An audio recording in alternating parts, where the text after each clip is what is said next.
नमस्कार। आज मैं आपको अष्टावक्र जी के विषय में बताने जा रही हूँ, जिनका कि जन्म एक दैवीय चमत्कार था। उनका शरीर 8 जगह से टेढ़ा मेढ़ा था, लेकिन उनकी बुद्धि इतनी कुशाग्र थी कि उन्होंने 12 वर्ष की अल्प आयु में ही वेदों और उपनिषदों का संपूर्ण ज्ञान अर्जित कर लिया था। जब राजा जनक के गुरु याज्ञवल्क्य जी ने एकांतवास का निर्णय लिया, तब उनके राज में राजगुरु का पद रिक्त हो गया।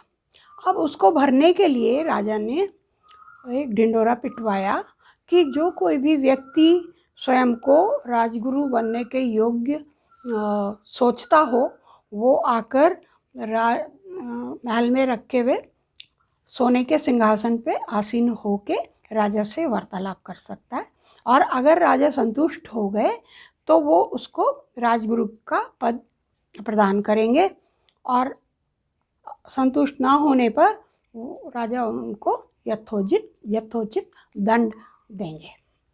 तो यह सुनकर अनेकों विद्वान राजा से वार्तालाप करने आए, लेकिन कोई भी उनको संतुष्ट नहीं कर सका, और फलतः सभी को राजा ने बंदी बना लिया। तो तभी अष्टावक्र जी को इस बात का पता चला, और वो भी राजमहल की तरफ निकल पड़े। जब वो वहाँ पहुँचे तो राजा के सेवकों ने, द्वारपालों ने उनको रोका कि आप अंदर नहीं जा सकते।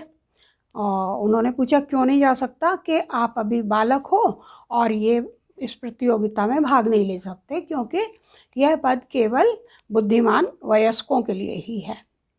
इस पर अष्टावक्र जी ने उत्तर दिया कि ऐसी तो कोई शर्त राजा ने नहीं बताई है, और आप एक बार मुझे अंदर तो जाने दें, इसका निर्णय आप राजा पर स्वयं छोड़ दें।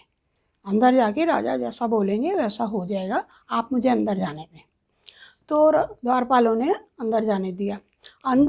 लेकिन जैसे ही अष्टावक्र जी ने अंदर प्रवेश किया कि सारी सभा उन पे हंसने लगी।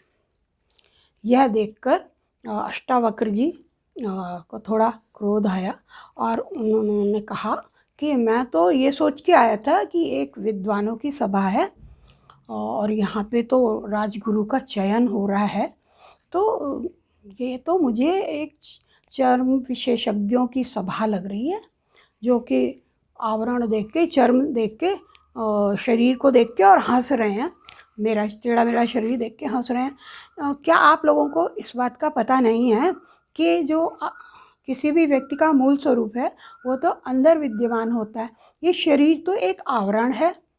और क्या आप लोगों ने मेरा मूल स्वरूप देख लिया?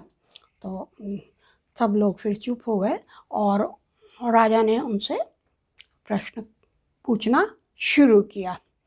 तो राजा जैसे जैसे प्रश्न पूछते गए, अष्टावक्र जी उनका यथोचित उत्तर देते गए, और अंततः हुआ ये कि अद्वैतवाद के पूरा अद्वैत वेदांत का पूरा ज्ञान अष्टावक्र जी ने राजा को बहुत ही सहज रूप में बता दिया, और राजा इतने प्रभावित हुए कि उनके चरणों पे गिर पड़े और उनको राजगुरु बना दिया। और जैसे ही ये घोषणा हुई तो सब हर्षित हो गए, और लेकिन अष्टावक्र जी ने तुरंत आज्ञा दी कि राजा को आज्ञा दी कि आपने जितने भी ब्राह्मणों को जो आपको संतुष्ट नहीं कर पाए उनको बंदी बना रखा है, तुरंत रिहा करें। तो राजा ने तुरंत रिहा करवाया, और उसमें एक खुद अष्टावक्र जी के पिता भी थे, जो कि आए थे राजगुरु बनने, लेकिन वो राजा को संतुष्ट नहीं कर पाए थे। तो इस प्रकार जो ये वार्तालाप हुआ राजा जनक और अष्टावक्र जी के बीच का, जिसमें कि वो अपनी जिज्ञासाएं पूछते गए और अष्टावक्र जी उनका समाधान देते गए, उसको अष्टावक्र गीता के नाम से वो प्रचलित है। जिस प्रकार के भगवान श्री कृष्ण और अर्जुन के बीच का वार्तालाप गीता के रूप में, भगवत गीता के रूप में प्रचलित है। इसी प्रकार एक गीता और भी है, ये अष्टावक्र गीता। तो इस कहानी से हमें शिक्षा मिलती है कि हमें किसी भी बालक को कोई अगर इस तरह की विलक्षण प्रतिभा वाला, चमत्कारिक बुद्धि वाला बालक है तो हमें ऐसे नहीं सोच लेना चाहिए कि हो ही नहीं सकता कि 12 साल का बच्चा पूरे वेद उपनिषदों का ज्ञाता हो सकता है। हो भी सकता है। तो इसलिए हमें अपना दिमाग खुला रखना चाहिए बच्चों के प्रति, क्योंकि ऐसी विलक्षण प्रतिभाएं समय समय पर उत्पन्न होती रहती हैं। धन्यवाद।